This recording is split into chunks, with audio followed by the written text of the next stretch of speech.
E aí, pessoal, tudo bem? Boa tarde a todos aí. Quero agradecer aí a todos que estão presentes. Aqueles que estão vendo esse vídeo ou ouvindo esse áudio, nós estamos com essa gravação disponível no Spotify e no meu canal no YouTube. Nós hoje estamos trazendo aqui um dos compositores que mais influentes hoje no mundo da banda sinfônica, que é o querido Rossano Galante. Ele é um grande compositor, um grande orquestrador, e a gente vai conversar sobre isso hoje, sobre música, sobre a sua carreira, sobre o seu trabalho, sobre estilos, como ele trabalha. Vai ser uma excelente entrevista. Eu peço também para vocês, para que estão assistindo no YouTube, que se inscrevam no meu canal, ative as notificações, dê um like e faça um comentário também. Isso ajuda muito a engajar o nosso vídeo, tá bom? Quero agradecer também a todos os queridos professores que estão aqui presentes, que vocês possam aproveitar bem essa nossa entrevista. Hello, Mr. Galante. Hello. It's an honor to have you here on our podcast. I know that it's not your first Brazilian podcast that you give an interview. Is that right? That's right. Yeah. And we are happy to have you here. I believe for record, né, that you should know that you are one of the most favorite composers in band contests here in our country. And the purpose of this podcast is to talk about your career, your beginning music, to talk about your music and techniques to compose and perform orchestration, and much more. Okay. So can I start? How was your beginning music? Sure. So when I speak, should I speak a little bit, then translate, or just say everything? How do you want to do that? If you give me some spaces. Like little chunks? Okay. Yeah, it's a help. So before I even started studying music, we went on a trip to see the Buffalo Philharmonic, and I remember the orchestra. I was amazed by a whole orchestra playing beautiful music, and I thought to myself, how does that happen? Então, antes dele iniciar, primeiro eu vou falar que eu falei em inglês, né? Primeiro eu elogiei ele, né? Todo o trabalho dele. Também falei que ele é um dos compositores mais tocados aqui em concursos aqui no Brasil. E eu falei que a gente vai falar sobre a carreira dele, sobre técnicas de orquestração, de arranjo. E eu perguntei para ele como começou. E aí ele está explicando que antes dele começar a estudar música, ele ouviu um concerto com a Buffalo Philharmonic, que é uma orquestra lá da cidade dele.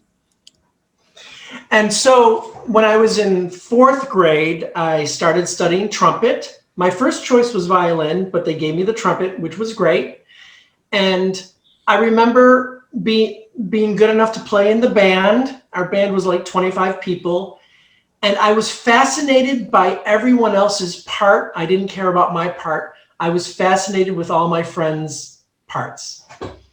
Então ele falou que quando ele estava, acho que na 4ª série, ele entrou na banda, ele queria estudar violino, mas deram um trompete para ele.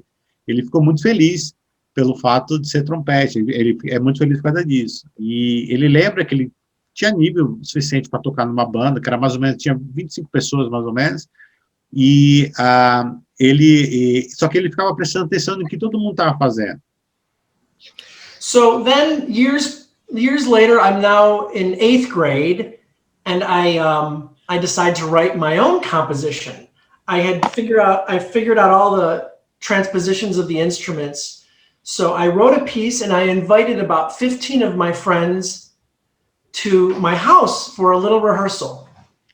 E aí, quando ele estava já na 8ª série, assim, ele começou a escrever, né? Então, ele escreveu uma música e convidou todos os amigos dele lá, por volta de 15 músicos, mais ou menos, para ir na casa dele para ensaiar essa peça. So, I had the rehearsal, and I, totally honest with you, the worst music that a human being could ever hear. And I was very, very upset, but my friend said to me, yes, it was horrible, but your next piece will be a little bit better. Aí ele contou que ele vai confessar que foi a pior música que ele já tocou, escreveu, ouviu na vida dele. E ele ficou bem decepcionado, mas os amigos dele também falaram assim, é ruim, eu sei que é ruim, mas nós temos certeza que a próxima música que for escrever vai ser bem melhor do que essa. So now I'm a senior in high school. I'm in 12th grade, and I wrote a composition, a 16-bar fanfare. I brought it into my school, and I said to my conductor, can you just run this down for me? I want to hear what it sounds like. I'll play trumpet, you conduct. After the band played it, it sounded phenomenal. And that is when I knew what else could I do? That feeling of hearing your music and your thoughts coming back to you. Even if I don't make a living at it, I don't care. I just wanted to compose. Aí, quando ele estava, que lá eles chamam de 12º ano, que seria, acho que o nosso primeiro ou segundo colegial aqui, ele escreveu uma fanfarra e ele colocou, e ele falou assim, pediu para o maestro lá da banda se a banda poderia tocar isso, né? E a banda tocou, e assim, foi maravilhoso, ele ficou incrível como soou bem, e aí foi nesse momento que ele descobriu que era isso que ele queria fazer. Ele não importava nem se ia ganhar dinheiro ou não com isso, mas ele ia fazer, era isso que ele queria fazer, compor música. So then I went to college, but I am a self-taught composer because the chemistry with my composition teacher was not quite, it didn't work, and it made me not want to be a composer. Now, I should have stayed with him, but you know, when you're young, you don't think, so I just kind of self-taught orchestration and composition form analysis. So my degree is not in composition, it's actually in trumpet performance. Aí ele está contando, né, que quando ele foi para a faculdade, ele foi fazer faculdade de composição, mas ele não se adaptou muito com o professor que ele fazia aula. As ideias não bateram muito. Então, ele começou a estudar composição por conta própria, composição, análise, orquestração, e ele acabou se formando em bacharel em trompete. So, I've also loved music of the film my whole life. So I applied to USC film scoring in California, and they accept 19 people. I was one of them, and it was a one-year program. Então, ele sempre amou trilhas sonoras e aí ele fez uma inscrição para um curso na Califórnia de uma escola especializada em ensinar a escrever trilha sonora. Ele foi aceito e aí ele ficou um ano lá participando dessas aulas. So after the school, in 1999, I moved to California to pursue film scoring and film orchestration. Now, I did score a few movies, but I realized that my passion was orchestration for movies and, of course, composing for concert band. E aí, em 99, ele começou realmente a desenvolver a carreira dele lá na Califórnia. Primeiramente, ele tentou compor para filmes, né? Mas ele tem trabalhado mais como orquestrador e ele percebeu que era isso que ele gostava de fazer, que era o que ele amava fazer. So it brings us to now is now I've orchestrated for over 70 movies, and I have about almost 50 published concert band pieces, and sometimes I guest conduct, not now because of the COVID pandemic, but I used to do guest conducting. E ele já tem 17 participações em filmes, né? 17 participações de trabalhos em filmes. Ele também tem diversas obras para a banda sinfônica e sempre que dá ele é convidado também como regente, né? Para reger. Não agora, devido à pandemia, ele está parado. And that brings us to today, my conversation with you. So that's my education and my full history of my life. Yes, it's a beautiful life. When we are younger, we have this kind of issues with our mentors, because I was I, I always have problems with my teachers because I want so much doing new things. And the teachers, no, it's not the way. First, you need to do this, that. Exactly. It's a normal. Eu estava comentando aqui com ele que ele falou que teve muitos problemas com o professor dele, porque isso é comum do jovem, né? Eu também tive muitos problemas com alguns professores, porque eu queria fazer as coisas muito rápido e eu acabava atropelando, né? E o professor sempre quer que você siga aquele caminho, aquela trajetória, coisa e tal. So, do you play just trumpet, or you learned other instruments for doing your job as a composer? Because we needed to do a lot of it, some about winds, keyboards, percussion. What other instruments you know for? Right. Well, I'm best at the trumpet because that's what I started. But I taught myself piano, which I love piano, and I do all my composing on the keyboards, and I love it. My father taught me clarinet when I was young, so I can play clarinet. I know all the fingerings up to high C. I also taught myself how to play flute just recently. I'm terrible, but I know most of the fingerings. Bass clarinet, a little French horn. But for woodwinds, I have like a book that I refer to make sure the fingerings are not too difficult so that the musicians can play it and it's not too crazy. It's like me. I know to play the 5 first notes of flute. Flute is so hard. It's so hard. Então eu perguntei para ele se ele sabe tocar outros instrumentos além do trompete. O piano, assim, meio autodidata no piano, estudou sozinho. Ele estudou um pouquinho também de clarinete com o pai quando era criança.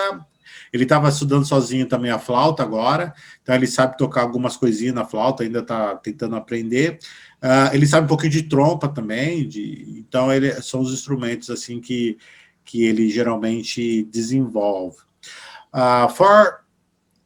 To composer, we need to play quite well the piano or harmonic instrument. We need to know some harmonic instrument.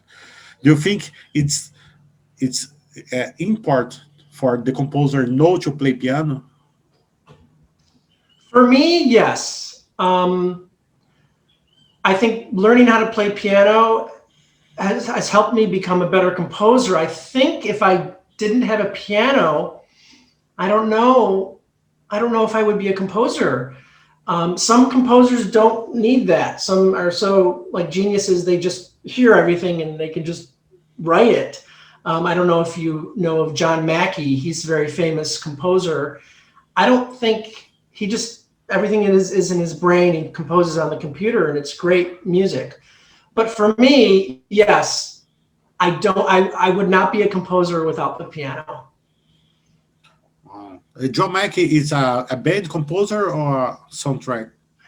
A concert band composer, I think mainly concert band, yeah. I will research about him. I don't know John Mackey. Okay. Let's see here. Desculpa, I need to translate. Forgot. Yep, that's okay. Então, pessoal, eu perguntei para ele se era importante saber tocar piano para ser um bom compositor, né? Para compor. E ele fala que sem um piano, eu acho que ele não conseguiria compor, porque ele precisa disso, né? Aí ele citou um compositor chamado John Mack, que segundo ele é bem famoso, e ele não precisa de piano, ele tem toda a música na cabeça e ele sai escrevendo, né? Então ele fala que o piano para ele é essencial para ele fazer a música dele, coisa e tal.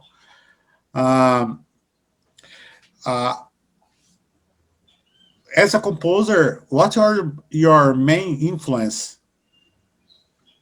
I've always been influenced. When I was young, I loved whenever a TV show would come on, I loved the theme music to the TV shows.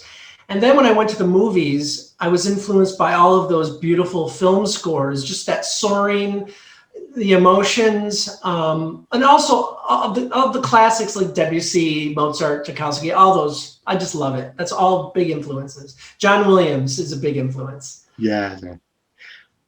Eu perguntei para ele, né, como compositor, quais são as principais influências dele, né? E aí ele falou assim que aquelas trilhas de desenhos e filmes quando criança influenciou muito ele. Também ele falou sobre os grandes compositores, né, clássicos aí como Debussy, coisa e tal. E, obviamente, o John Williams também aí é uma grande influência na música dele. Now, I want to talk about your composition style. What is your written process? How do you start? Sure. Well, for me, composing is never, ever easy. It's always a challenge because you're starting a new piece from nothing.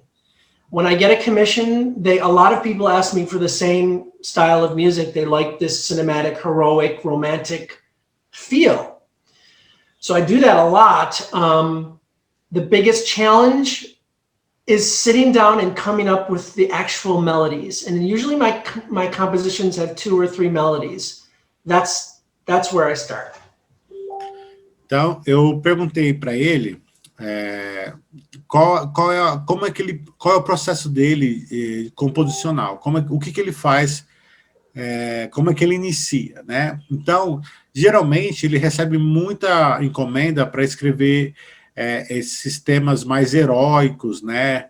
Então, ele tem muita música com essa característica mais heróica. Então, só que o problema é você começar isso do zero, como é o processo. Então, ele pensa na melodia. Geralmente, as músicas deles têm três melodias, né? Ele pensa sempre em 3 temas melódicos para compor a música dele. So when I come up with my main themes, like, I don't know, 2 or 3, each theme also has like a form to it, like an AABA or AABs. There's a form to each theme. And then, of course, now that you have all those themes, then you have to create an introduction, transitions to the themes, transitions to each of the themes, and a way to end the piece. And that's also very challenging to transition smoothly. That's the biggest challenge for me, to make everything flow beautifully. Sorry. Someone has... I muted you. I'm sorry. Oh, that's okay. Did you hear what I said earlier? I forgot. Yes, I hear. Então, ele está continuando falando como é o processo. Então, quando ele compõe essas melodias, aí ele pensa na forma da melodia. Então, geralmente é um AB, um ABA, não importa tanto a forma. Mas ele pensa nisso, aí ele fez essa estrutura da melodia, ele vai para a introdução, ele escreve uma introdução, e aí o problema, a dificuldade que ele tem é fazer a transição da introdução para a melodia, então é criar essas transições. E aí ele faz a parte final, o encerramento, e ele tenta fazer essa mudança, tem esse trabalho de mudança também, de fazer uma transição que ele chama de transição suave. Então, essa construção da obra, o processo de construção da obra geralmente é assim. And what's also important to the composition is the orchestration, changing of the color. Whenever a melody is repeated, something must change, whether it's the key or the instrument. Sometimes even after 4 bars, something needs to change a little bit, because if things stay the same after 8 bars, I start to get bored. Então, outra coisa que ele fala também é sobre a questão da orquestração, né? A orquestração é importante, até mesmo para você criar as atmosferas, né? Mudar as cores da obra. porque se você ficar muito tempo no mesmo lugar, mais de 8 compassos, você ficar no mesmo lugar, começa a ficar chato aquela coisa. Então, ele se preocupa com a orquestração e a coloração dos instrumentos. And for example, so I'll state like an 8-bar theme, and it's always good not to like throw everything in at once. You kind of have to ease people into it. So you state your theme, and then when the theme is repeated, maybe you'll add a counter melody, or maybe you'll modulate, or maybe you'll make the group fuller. But everything must always, ebb and flow and change and keep it interesting for the ears. People like change of color. Então, ele está falando que se ele fica em 8 compassos, trabalhando a mesma coisa há muito tempo, começa a ficar enjoativo. Então, ele vai tentando mexer na instrumentação, no timbre, nas cores. Se precisar, ele faz algum tipo de modulação para que fique interessante para o ouvido, né? Para que o ouvido, a audiência fica... E ele não entrega tudo no início, então ele vai criando atmosferas até chegar no ápice. So when I have the whole piece in my head, then I used to write it all out on paper, but now there's no time because that takes time. Now I go to Digital Performer, which is a composing software that a lot of film composers use. And what I'll do is I'll create a fake realization of a concert band. Ele até já está respondendo uma pergunta que eu ia fazer. Daqui a pouco eu estou sem pergunta. Ele fala que ele usa um programa, como ele não tem muito tempo mais para escrever, não tem muito tempo para escrever, antes ele ia para o papel para escrever, quando ele já estava com a obra toda estruturada na cabeça dele, ele ia para o papel e ele ia escrever os temas e tal. Agora ele já usa alguns softwares que para composição de filmes mesmo, onde ele faz tipo como fosse uma banda falsa, para ele ouvir como é que está a orquestração.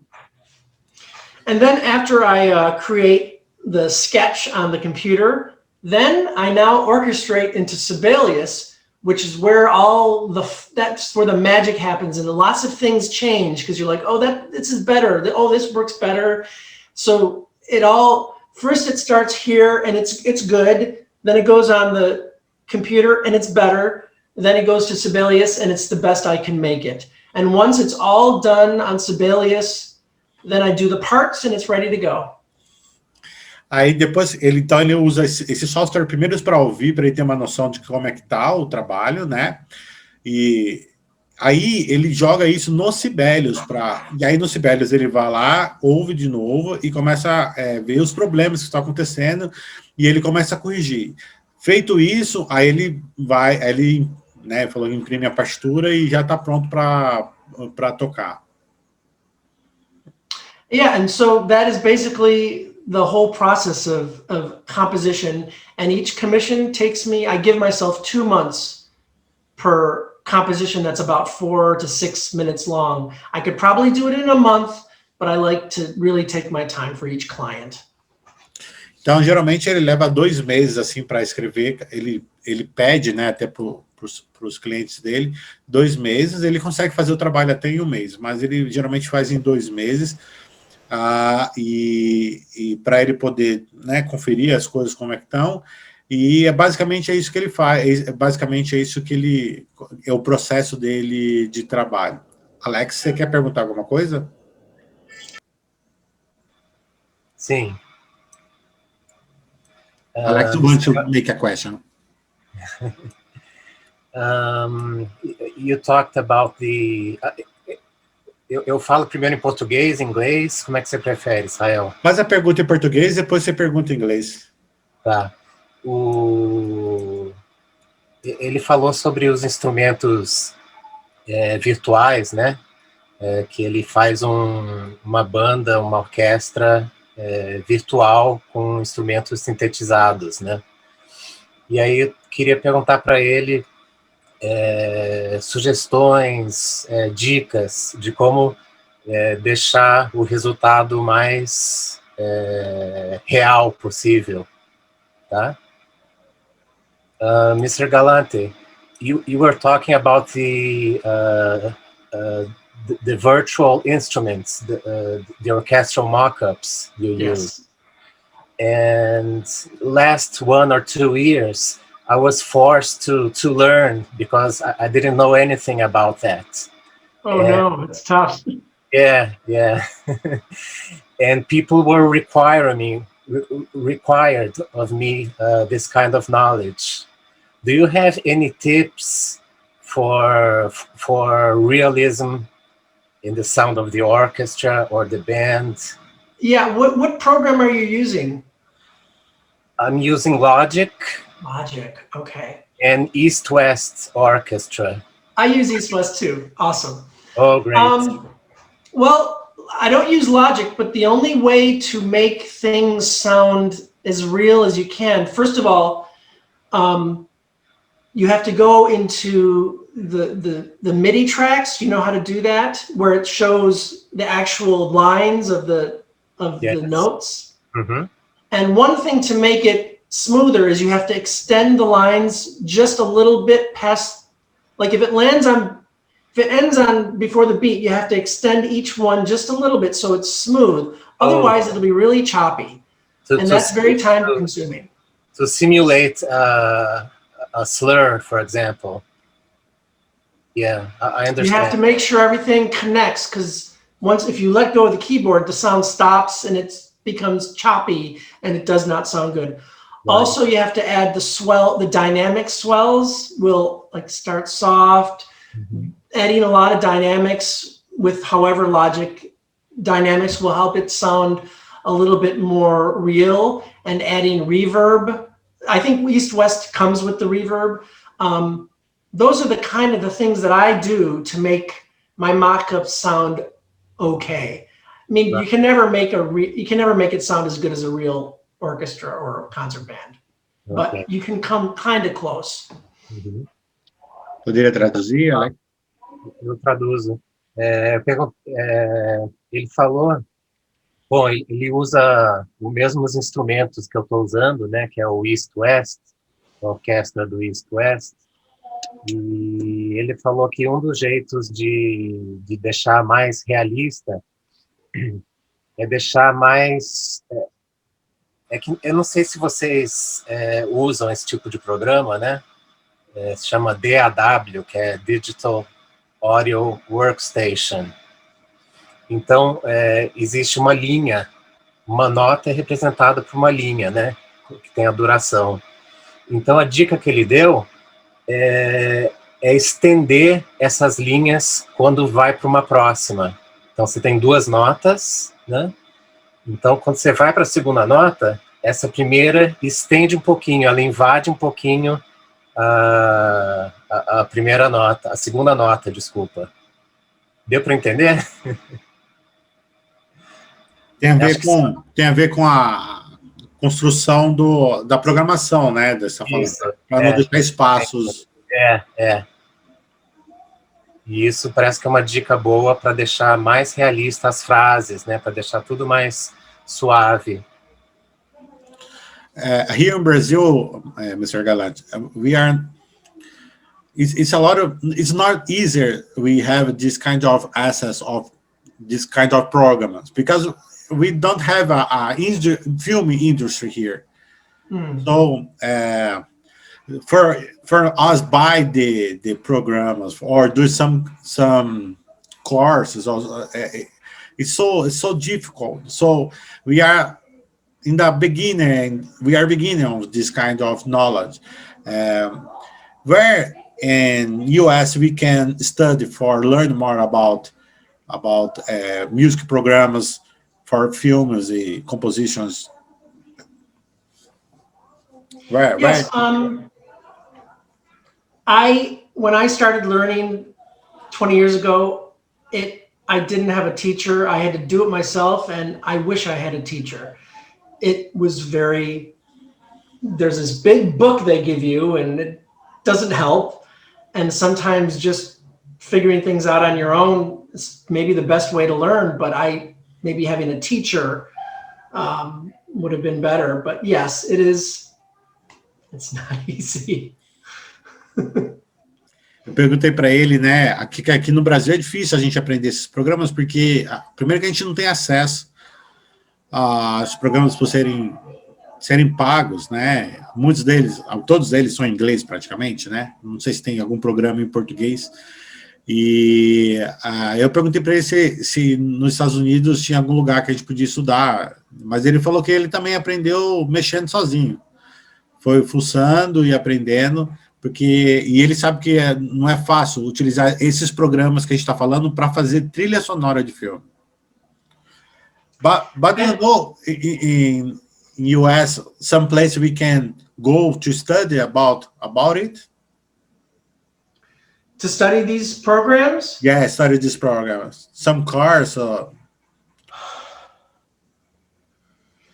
I have seen like online tutorials that you have to search for the online tutorials. And they probably have this like in colleges out here in schools, I think, where they teach you digital performer. That has to be researched. But I think sometimes on YouTube they have tutorials, but that's also tricky as well. For me, I think it would be great that if they had a college where they actually teach you the Pro Tools, and that's something you just have to see if they have that. I don't know. I'm not sure. Não. Bom, eu perguntei, né? Só um comentário, um parênteses.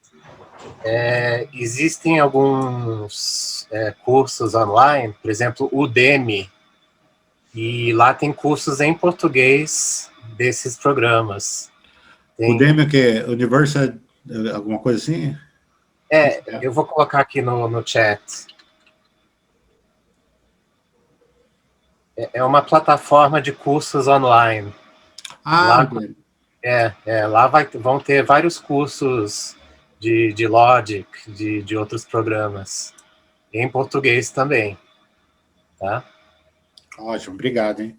Então, o Mr. Galan estava falando sobre que realmente ele gostaria que tivesse um curso mesmo, uma faculdade que falasse sobre isso, mas não existe ainda. Então, a gente vai ter que aprender com esses cursos livres, ou mexendo, ou fuçando, vendo tutoriais aí no YouTube para poder realmente dominar esse tipo de programa. Aí o Alex deixou aí, Alex aí, ele deixou o Udemy, que é uma possibilidade aí. Alex, tell us a course, the name is Udemy, you there have course about music softwares, compose softwares, I don't know how to say that in English. For music productions, course for music productions, Udemy, it's a good school about. So I know. I want to know now, what tools does a composer need to have to compose good music? Because software is good, but we need to know music before. So what tools do you think is good for? Well, there's a lot of tools you need as a composer. One, you have to really know how to orchestrate very well, to balance an orchestra, to balance a concert band. I think balancing a concert band is much harder than balancing an orchestra through orchestration. I spend a lot of time with making sure the balances are perfect, so everything, you can hear everything. Então eu perguntei para ele que os softwares são bons, muito legal saber esses programas, mas você tem que saber música antes de fazer tudo isso. Então eu perguntei quais as ferramentas que um compositor precisa ter para fazer uma boa música. Então a primeira coisa que ele falou é estudar orquestração. Então, ele se preocupa muito com o equilíbrio que vai dos instrumentos, de como ele vai pensar na coloração da música e coisa e tal. Also, studying counterpoint will also help a composer to have that. Counterpoint is wonderful. At first, I taught myself counterpoint, but then my friend gave me this book, and I think I got through about a third of the book, which I felt was what I needed. The rest was going into like fugue, which I will write fugues and stuff like that. So counterpoint is also another thing you need. Então ele falou outra coisa também que é importante, é estudar contraponto. Ele estudou sozinho contraponto, mas era mais voltado para fuga e coisa e tal. Ele não utiliza isso, ele não trabalha com fugas, né? Aí um amigo dele deu um outro livro para ele, que era mais conforme o que ele precisava. Então contraponto é uma ferramenta que você tem que estar em dia. Then of course form. Now form, yeah, you should study it, but a lot of composers kind of have their own style and own form. I studied with Jerry Goldsmith, a film composer 20 years ago, and he said this about form. He said, when you're writing a melody, 8-bar phrase, repeat the 8-bar phrase, develop it to an 8 or 16-bar phrase, he said that is a great form, and try not to, when you're repeating a melody, try not to change it like too much. I mean, when it develops, yes, but Jerry Goldsmith said, keep it simple and keep it the same. Então ele falou outra coisa importante, é estudar a forma, né? O estudo da forma, ele fala que cada compositor tem um estilo, né, para escrever, questão de forma, né? Mas ele fez aula com um compositor também que escreve trilhas sonoras de filmes, que agora me fugiu o nome dele, mas estudou com ele há uns 8 anos atrás, e ele estava comentando assim, escreva melodias de 8 compassos, depois repita mais 8 compassos, e vai pedindo compassos, que é sucesso, entendeu? Mas se preocupa em fazer algumas mudanças, mas vai dar certo. And still with form, what I like to do is I like to write music that not only the musician will enjoy, but a non-musician, an audience member will enjoy. And audiences are not musicians, so they need that structure in music, that form, that, oh yeah, I remember that melody, oh, it's repeated, oh yeah, that's kind of nice. Então, ele escreve música não só pensando em músico, mas também pensando numa audiência que não é músico. Então, essa audiência, ela precisa se sentir que tá entendendo o que está acontecendo. Então, se você escreve melodias nessas formas, como ele falou, a audiência vai poder, o público vai poder observar, aqui, tá repetindo a melodia, essa melodia é diferente, coisa e tal. Então, ele acha importante escrever pensando também no público que vai ouvir. And also, very important, which I still work on, is harmonic movement. This is very important because it has to be, in tonality, it's hard to be original, but harmonic movement keeps things exciting and enjoyable. I think the best harmonic movement composer is John Williams. He incorporates jazz, but it doesn't sound like jazz. He can go from one key to another key, seamless. That is another harmony. Harmonic movement is so important. E aí outra coisa que ele acha que é muito importante, que é algo que ele ainda está desenvolvendo, que ele está trabalhando, é a questão da harmonia, né, do movimento harmônico, né? Ele citou o John Williams, que consegue fazer muito bem essa transição, às vezes de uma harmonia que parece que é jazzística para uma mais erudita, mas ele faz de uma forma tão suave que você não consegue perceber. Então, ele tem se preocupado muito em desenvolver esse lado da harmonia. And as a composer, I can tell when someone tries to go to a new key and it doesn't work, it's very hard, because my friend, who's also a composer, sent me one of his band pieces. He goes, what do you think? And it was great until he tried to modulate. I said, no. It was a disaster. Everything was perfect except 4-bar transition modulation. It just didn't work. And we really had to work to figure out how to make that smooth.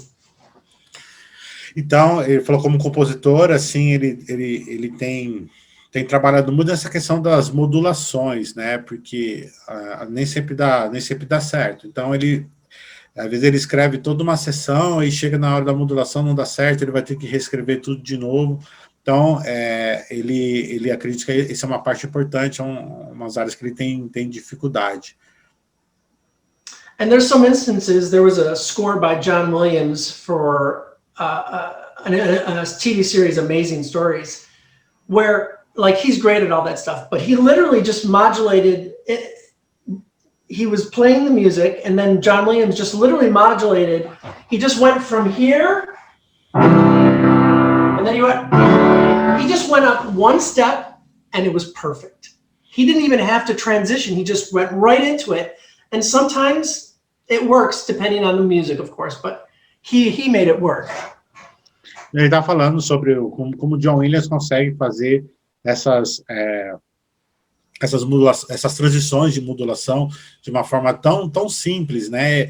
Ele estava ouvindo uma série que o John Williams escreveu, que ele pegava, ele tocou lá o acorde e mudava para outro acorde de uma forma tão fácil que não precisava nem de nenhum tipo de transição para chegar naquele acorde. Aquilo soava tão bem.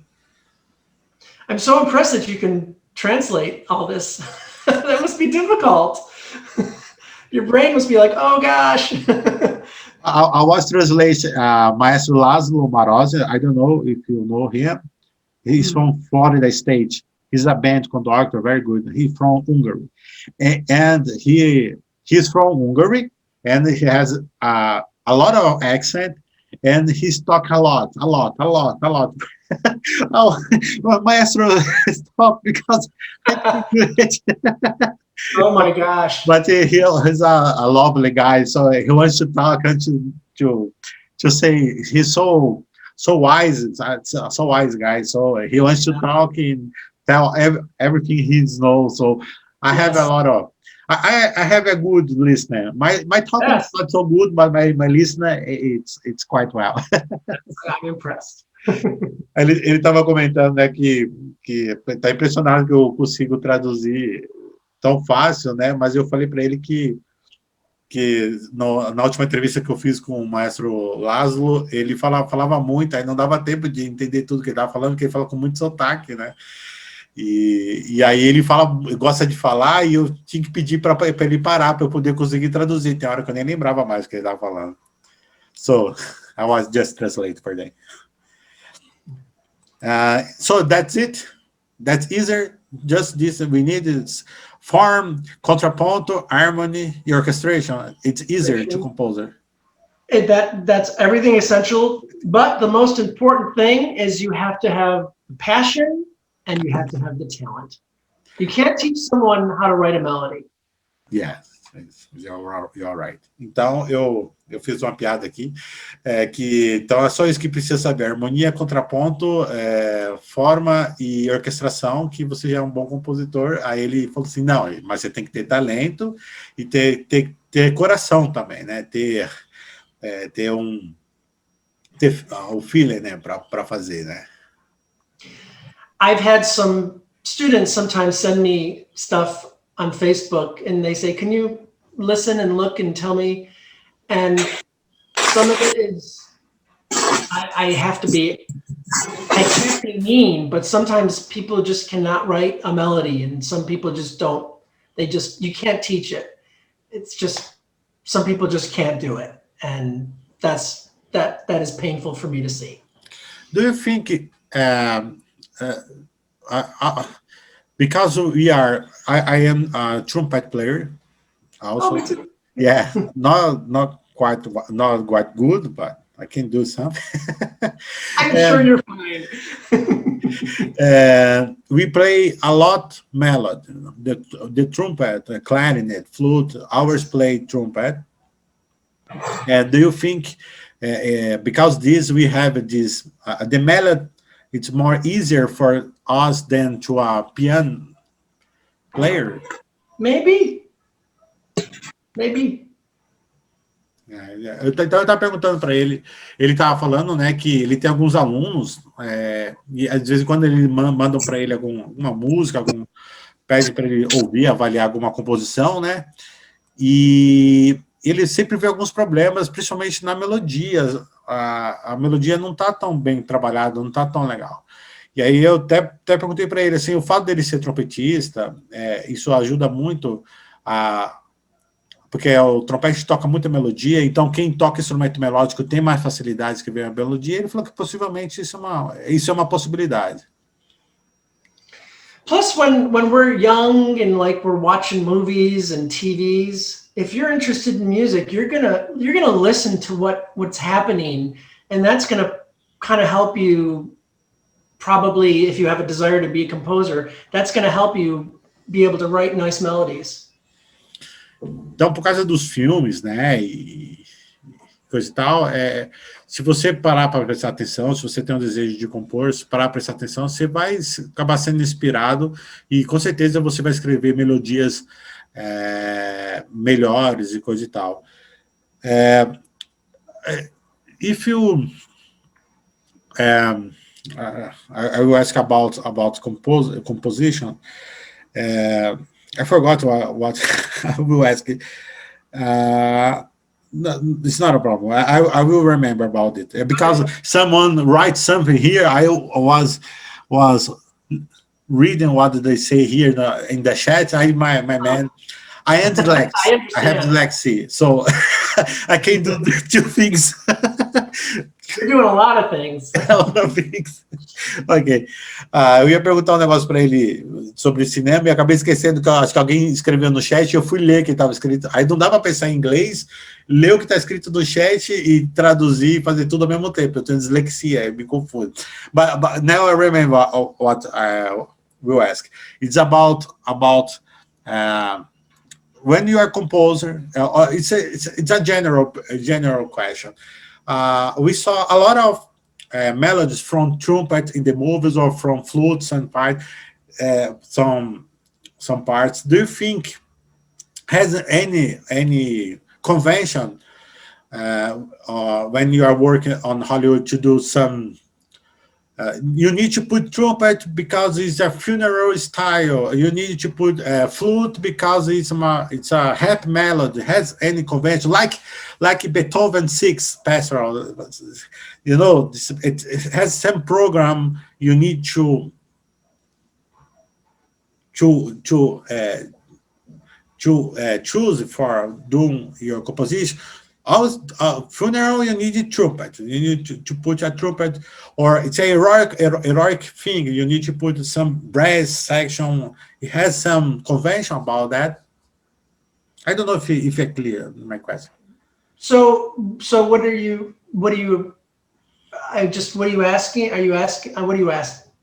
I'm not sure what you're asking. I don't know if it has some convention when you write for a movie. The trumpet. It's good always for heroical team, or heroical something, or horn is good for the movie. You're talking about for the movies. Yes. Okay. Well, for the movies, I'm just an orchestrator.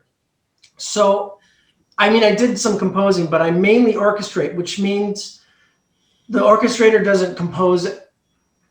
The composer composes everything. The orchestrator, he finesses what he has written. Do you understand? Finesses, he chooses what?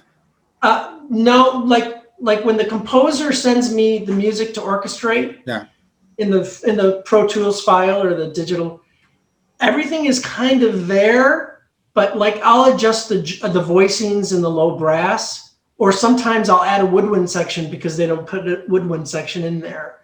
But the composer, everything is there compositionally.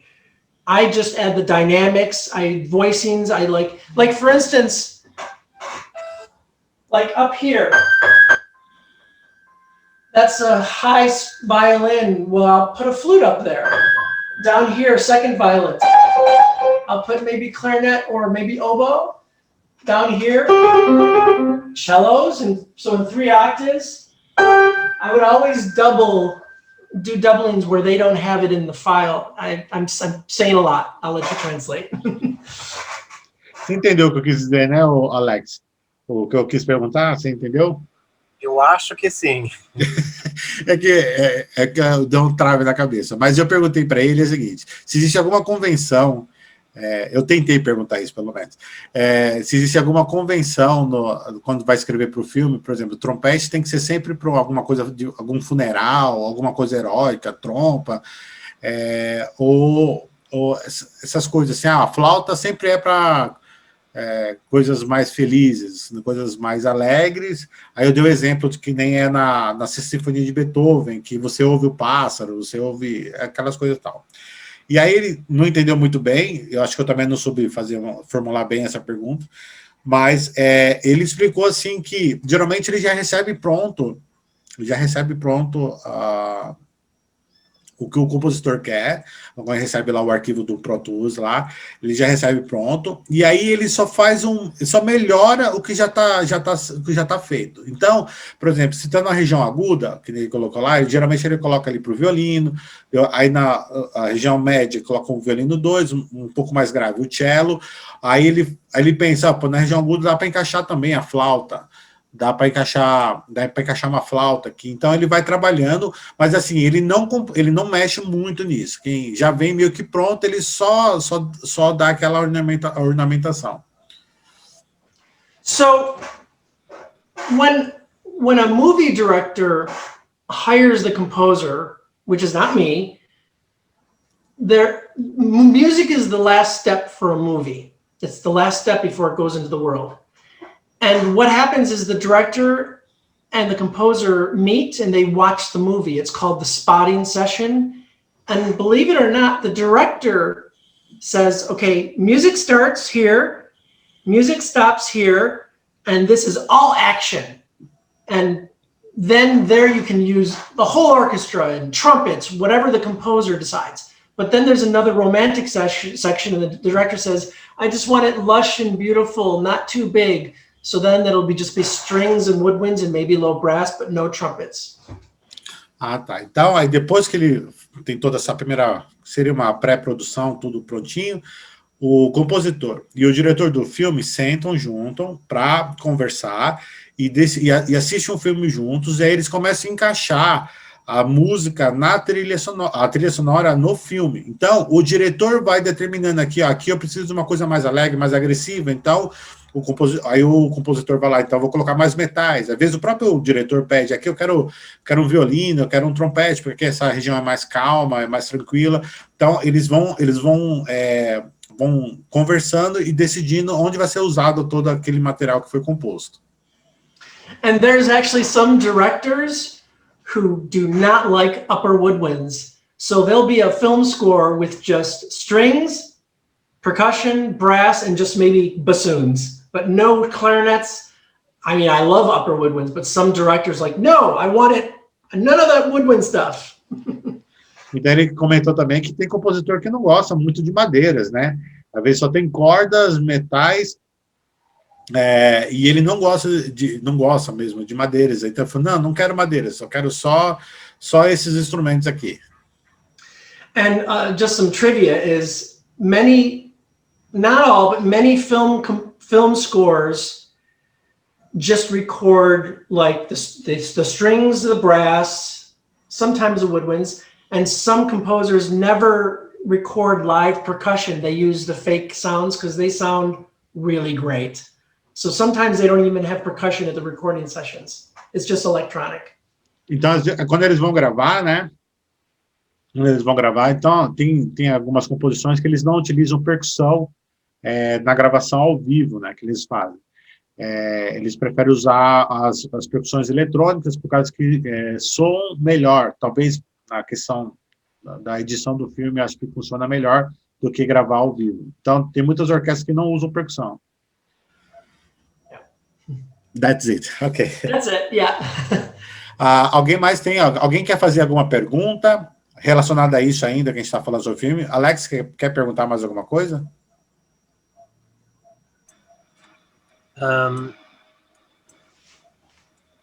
No, I just wanted to, as we talked earlier before the meeting, if we can have your contact, so I could send you some material want me to type it in the chat? Great. I'll give you my email, okay? Okay. Excellent.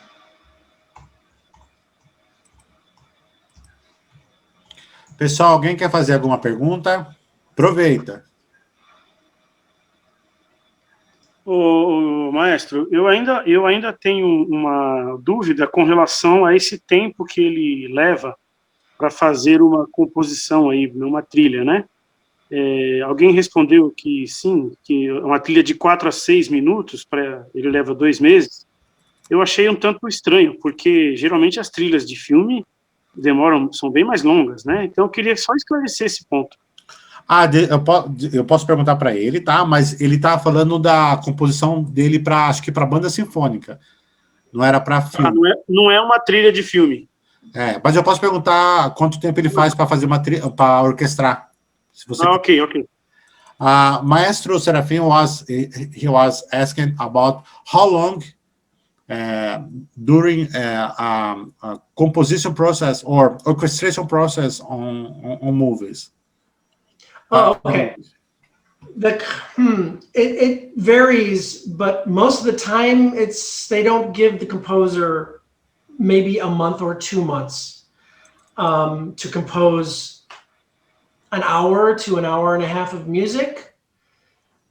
Sometimes the composer has ghostwriters to help them, but pretty much a couple months, and the orchestrators have like 2 weeks, and then they record for 1 week.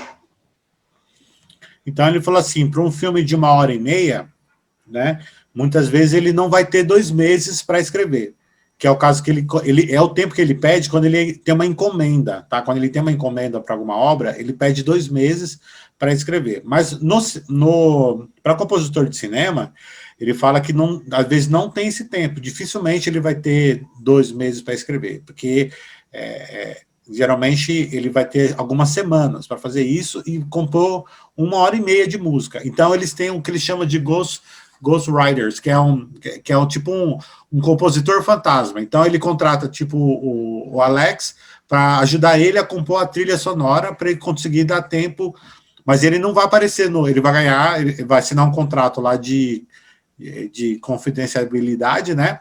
E ele vai escrever, e quem vai colocar o nome lá é o compositor. Então eles utilizam esses outros arranjadores, orquestradores para ajudar a compor. Por isso que eles conseguem entregar em pouco tempo esse material. And I wish that the directors of the movies would give the composers more time to create, because you'll get a better score, but they want it fast. Yeah, because the money, they are thinking of the money. That's right. Então ele falou assim, ele gostaria que os compositores tivessem mais tempo, né, para poder escrever e poder fazer músicas melhores, né, porque com certeza com mais tempo eles conseguem fazer, mas não é isso que acontece. Aí eu falei assim, que a questão é financeira mesmo, né, porque quanto mais rápido, mais barato fica, né. Ok. Alguém mais quer fazer pergunta? Tá me ouvindo? Oi? É o Graneiro? Sou eu. Fala, meu bonito. Tudo bom? Tudo ótimo. Tudo jóia? Fala só um pouquinho mais alto, por favor. Tá, vamos lá. Com relação a esse lance que ele falou Peraí, deixa eu ver se... Eu estou com fone de ouvido. Pera só um pouquinho, deixa eu trocar aqui, peraí. Tá bom. Maestro Graneiro wants to make a question, but I can't... Melhorou agora? Melhorou. Tá melhor? Yeah. Joia. Com relação ao que ele tinha falado a respeito da composição em si, né, que eles acabam sempre tendo a participação do diretor ou do produtor, alguma coisa do gênero, né? Então, eles nunca podem ter a ideia própria da composição em si para um filme.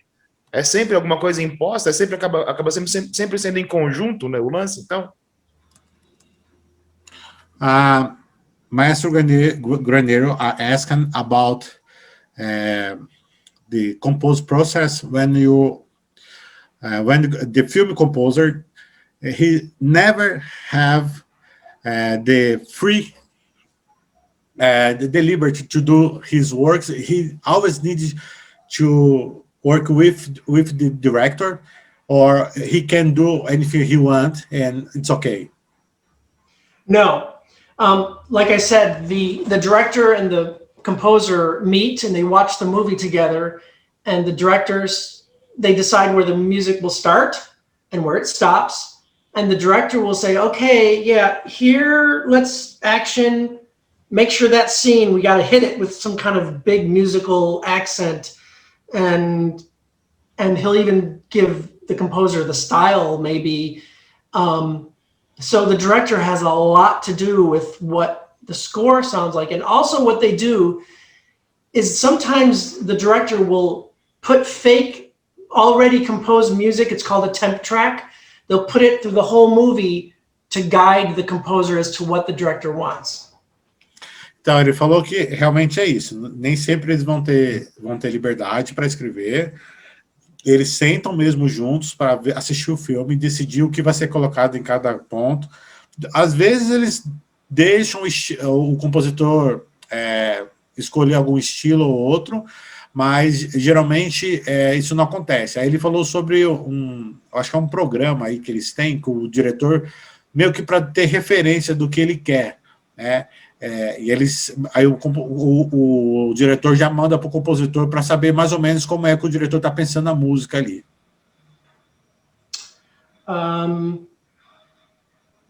Yes, and a lot of composers do not like when there's a score, a temp track there, because then it inhibits their creativity, because, oh, I have to make it sound just like that. And sometimes the director wants them to sound almost close to what they put there without plagiarizing.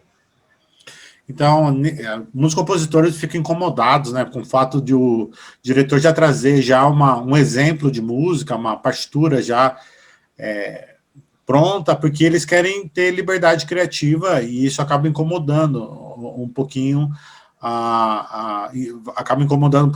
principalmente por causa do processo criativo, né? And one time, I won't mention his name, a famous composer was being interviewed and he complained about having a temp track because it screws up the creative process.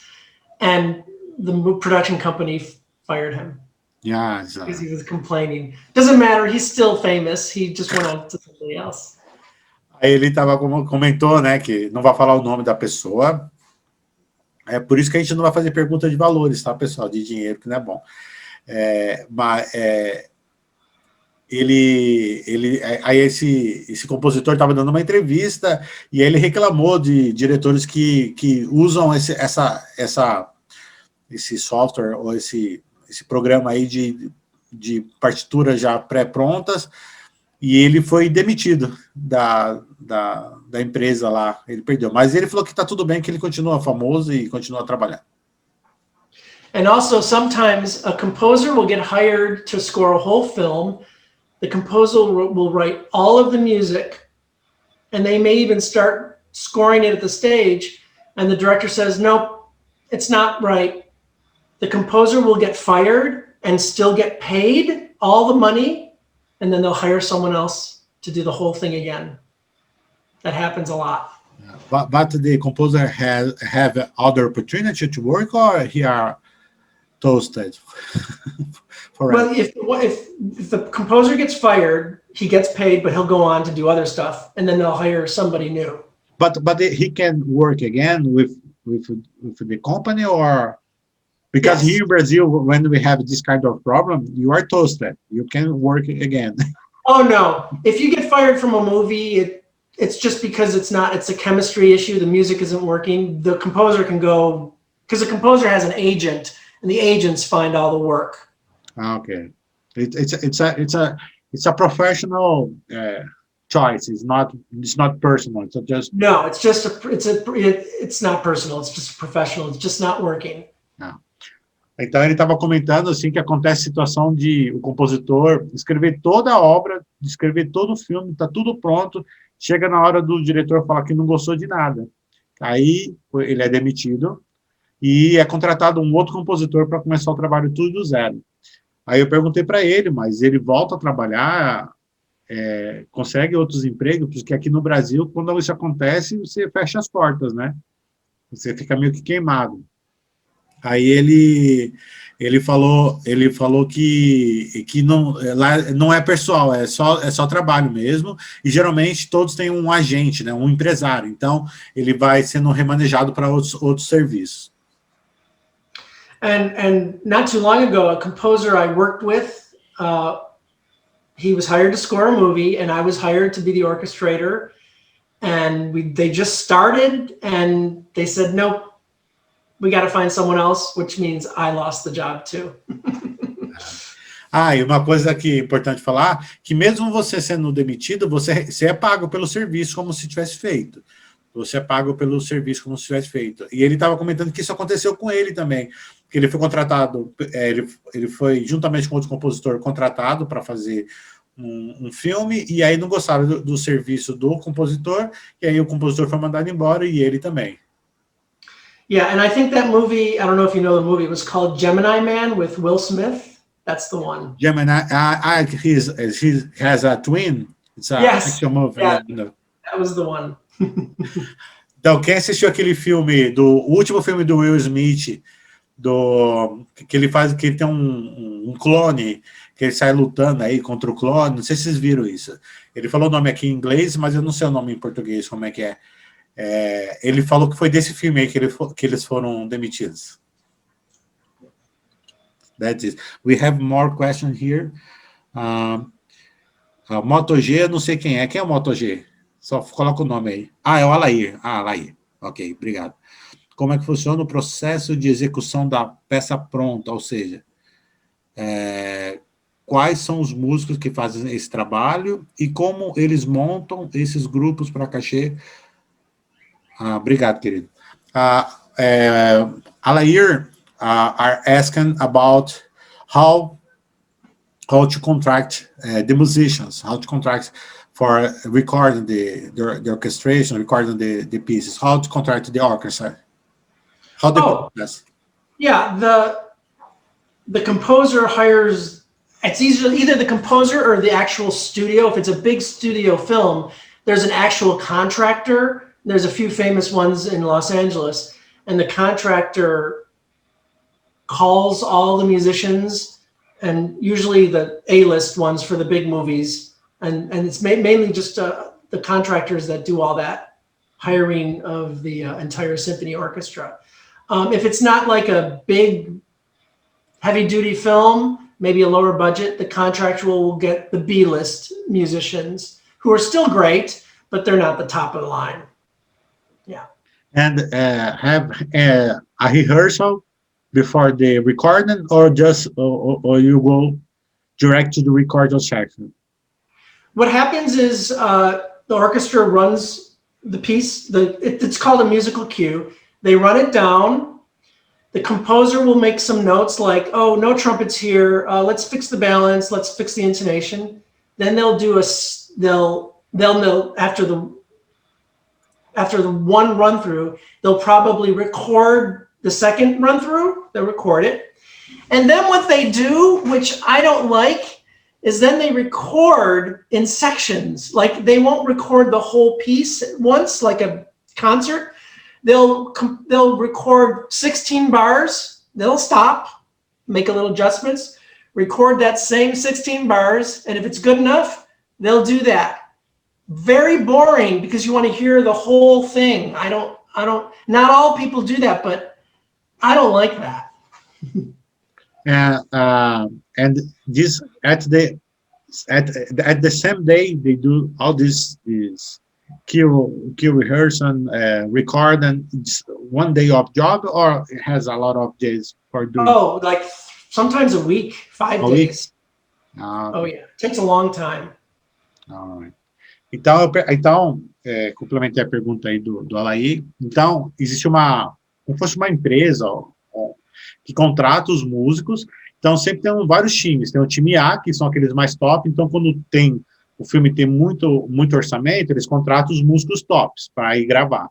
Quando não tem tanto orçamento, eles chamam o time B, que são bons músicos, mas não são, são mais baratos para quando o filme é de baixo orçamento. Então, geralmente, assim, eles levam uma semana para fazer, uma semana ou 2 semanas para fazer todo o trabalho.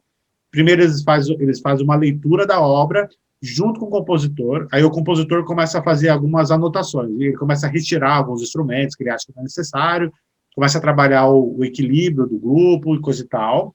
Depois eles iniciam as gravações e alguns compositores optam por gravar por sessão. Então, por exemplo, eles gravam 4 compassos, para. Depois grava mais 8 compassos, para. Então, ele não gosta muito desse tipo, porque acaba ficando muito chato e os músicos querem tocar a obra inteira. And sometimes on lower budget films, they'll record just all the string parts separately, and then the next day they'll do all the brass parts, then the woodwind parts, then the percussion, and then the chorus. They mix it all together. So not the entire symphony is not in the same room with the lower budget movies. But like with John Williams scores, everybody's in the same room. But a movie I just worked on, it was like strings one day, brass one day, and it still sounds great, but you don't get the blend from the full symphony. Então, ele estava falando que nos filmes de baixo orçamento, realmente grava tudo separado. Então, um dia vai metais, outro dia vai as cordas, outro dia vai percussão, madeiras, e eles vão montando isso, né? Ele fala que perde muito, porque quando, por exemplo, John Williams já grava com a orquestra completa, né?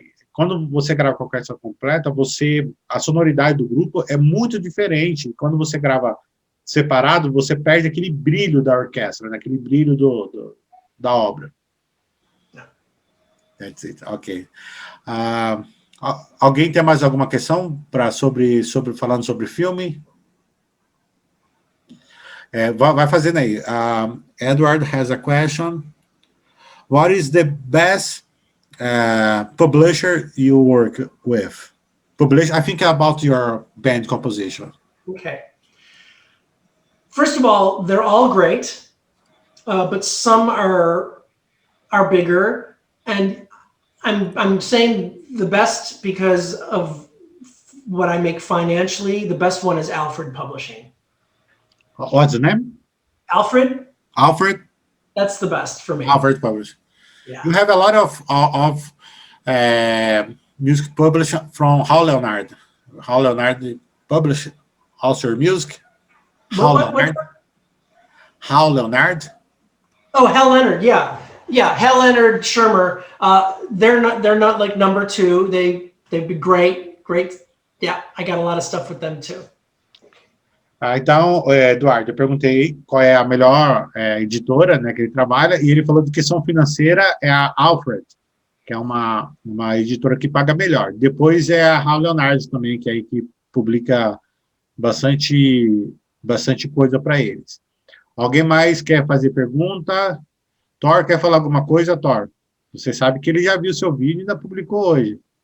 Thor is on our session here.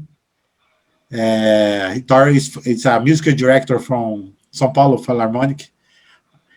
He are here. Oh. Yeah. That's. Hello, Phillips. He's not a Marvel. He's a Marvel. Fala pra ele que eu tô de vigia aqui. Fala pra ele que eu tô de vigia aqui. He said it's like a watchman. I don't know. He's a military, so he's from army. I don't know where he is now. Você quer fazer alguma pergunta, Thor? Não, eu só tô aprendendo um pouquinho. Os meninos não pôde estar, né? Nem o Eliezer e nem o Renato. Aí eu tô dando um pulinho aqui para representar a banda. Mas o maestro é um grande amigo nosso já de longa data. Eu venho conversando com ele já há mais de um ano, né? E ainda falo para ele que o nosso sonho é ter uma composição para a banda dele, né? Mas no momento certo a gente vai encomendar essa obra aí. He said He's a great fan of your work. He considers you as a friend. Yes, of course. You are talking more or less 1 year, and his dream is have his one composition from you for them play in his band. Yeah, they sound perfect. I mean, it's just beautiful. And the hall, I mean, I was just like loving it. I just loved it. It's awesome. Great musicians. And I've heard many performances of other groups, some good, some not good, but it's so nice to just sit back and listen, and like there's no mistakes, and the musicality is there, and the phrasing and the intonation and the power. I like that. Então, ele falou assim que vocês são maravilhosamente bem, ele ficou tão feliz em ouvi-los tocar. Ele já ouviu várias gente tocando a música dele, nem muita gente tocando tão bem, mas vocês soaram tão bem, tão bonito, o estilo muito bem tocado, ele ficou assim, maravilhado, assim. Então, parabéns aí pelo trabalho. E é engraçado, né? Porque hoje temos o professor Travassos aqui também, que é outra pessoa que a gente suga bastante lá na banda, né, professor? Here talk about Travassos because the São Paulo Philharmonic plays some pieces from Maestro Travassos also. So Alex Travassos, correct? Yeah. So your music is difficult, easy, really hard to play, or? According to the musicians, they find some difficulty to play. Hey, that's good. Got to give them a challenge. Yeah. Então o Mr. Galante perguntou se a música do professor Travassos é difícil de tocar, é fácil, como é que é? E aí o professor Travassos falou que é difícil tocar as músicas dele, mas ele falou assim, quero ouvir essa música. E a banda que a gente está falando é a Banda Filarmônica de São Paulo, que o Felipe Thor é o diretor artístico, né? Eles fizeram um concerto agora na Sala São Paulo, foi em abril ou fevereiro, eu não lembro agora, o Thor. 28 de fevereiro. 28 de fevereiro. Eu toquei com a Banda Sinfônica de Mogi dia 27 de fevereiro, na Sala São Paulo, e você tocou no dia seguinte. 2 bandas no final de semana é uma raridade, né, aqui em São Paulo. So, Maestro, I will do my last question for you, and after that, I want to show some music from some video of your music for the students, if it's okay.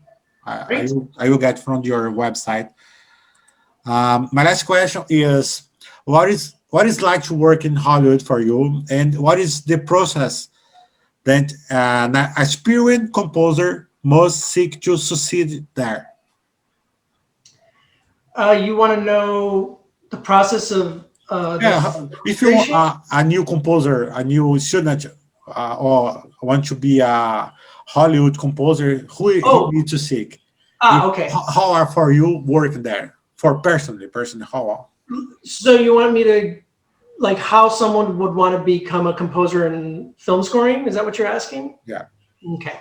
Well, first of all, if you want to be a film composer, you can do it, but I got to tell you, it is very challenging because there's a lot of people who want to do it and only so many projects, but that doesn't mean you won't make it. First of all, of course, go to school, get as much education, not only as a composer, but with all the electronics that you need to score films in your own studio, because you're going to have your own studio. I'll let you translate. Então, eu perguntei para ele, primeiro, como é trabalhar em Hollywood, né, na visão pessoal dele, e um compositor iniciante que queira trabalhar lá em Hollywood, o que ele deve procurar, o que ele deve fazer. Então, ele falou que, primeiramente, estudar tudo que for possível de coisas eletrônicas, né? Desde software a como montar um estúdio, porque você vai precisar ter um estúdio na sua casa, e também estudar o máximo que for possível das outras coisas musicais, porque é muito difícil e é muita competição. Also, if you want to be a film composer, I went to USC because it's the best school for it. Not only is it a great school, but you make all your contacts. And many people who go to USC, they go on to be famous film composers. So once you graduate from college, I recommend applying to USC and try to get in. Could you please write the name of the school in the chat for us? Ele falou, então, se você quiser ser um compositor, antes de você tentar ir para uma faculdade dos Estados Unidos, você fazer um curso, ele vai digitar aí no chat o nome da escola, e você tentar estudar lá, porque lá você vai fazer muito contato. Você vai ter, acho que é tipo uma escola de cinema, e lá você vai poder adquirir muitos contatos lá e para fechar esses trabalhos. And what's special about the University of Southern California is that you make friends with other composers who will then take you on their journey with you, and that's what happened to many of them. They work together because people like to work with your friends. That's why I made it as an orchestrator, because I went to school with my famous friends. Então, ele falou que é importante estudar lá para você fazer amizade mesmo, porque muitos dos compositores que fazem essa faculdade, ou esse curso nessa faculdade, eles acabam criando laços de amizade e você acaba trabalhando com seus amigos. Então, ele conseguiu trabalhos lá pelo fato de ele ter essas amizades. And as far as trying to make it as a film composer, like I said, make sure you have a studio where you know how to write, make a synthesized ensemble sound great. Sometimes it's not orchestral, it's sound design. If you're really good at all that stuff, the next big step, which is the hardest step, is trying to get a job as a composer for a movie. Sometimes you have to start with independent movie makers. You have to network, which is awful. It's so hard, but if you really have a passion for it and you're aggressive, you can make your way into that world. Então, ele falou o seguinte, estudar o máximo que você puder estudar sobre, principalmente a questão de compor eletronicamente, né, sobre samples aqui, sobre tudo que você puder saber. E o mais importante e o mais difícil é arrumar um trabalho. Nem que seja para filmes independentes, fazer alguma coisa, porque você precisa ter rede de contatos, você precisa ter contatos. Então, você precisa... e ele fala que é a parte mais difícil mesmo, você fazer esse network. And another way to make it in the business is, if you move to California, sometimes composers who are already successful, they need interns and assistants to help them with orchestration or doing the mock-ups for the ensemble. If you can get an internship with a composer, that's a good foot in the door, because then the composer will say, oh, can you score that episode for me? And then you'll start doing that. Uma outra forma de você arrumar lá trabalho é você fazer estágio com grandes compositores, ou trabalhar para algum compositor. Porque sempre vai sobrar um servicinho para você de orquestração, ou de escrever alguma coisa, alguma partitura, né, porque para ele. Então, se você conseguir esses estágios, é uma outra forma de você arrumar trabalho lá também como compositor. And I don't know if I mentioned this earlier, but probably some of you are wondering, well, how come Rossano is not scoring films, just orchestrating? I tried scoring films maybe the first 10 years I was here, I scored a couple and I didn't like it. I didn't like it at all. I love composing for concert band. Ele falou que uma coisa que é interessante, né, que ele tentou escrever para filmes, compor para filmes, mas ele não gostou, ele viu que não era a praia dele. O negócio dele era orquestrar. Então, por isso que ele foca como orquestrador e nunca se interessou em ser um compositor de filmes. Ok, maestro. I will share my screen. Okay, great. So you have any recommendation for we watching? Because your most famous is Mount Everest. So your most famous music. Yeah. I think everybody knows this song. So what do you recommend?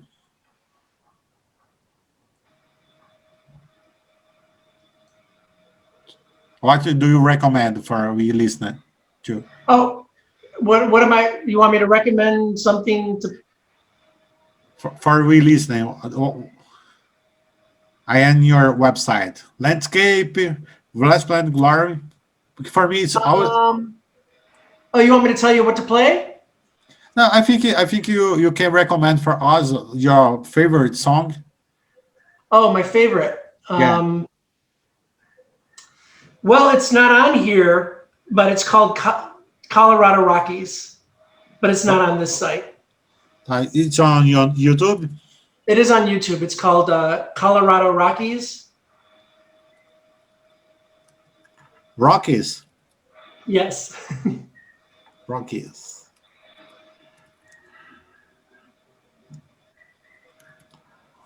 Okay. I think. And there's a couple of the, yeah, there you go.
Yeah! So beautiful, so beautiful. Thank you. Thank you. Thank you, Mr. Gallant. Thank you for this great interview. I think all the students are happy to have you here. And it was so great time. Thank you very much. Thank you very much for this opportunity for us.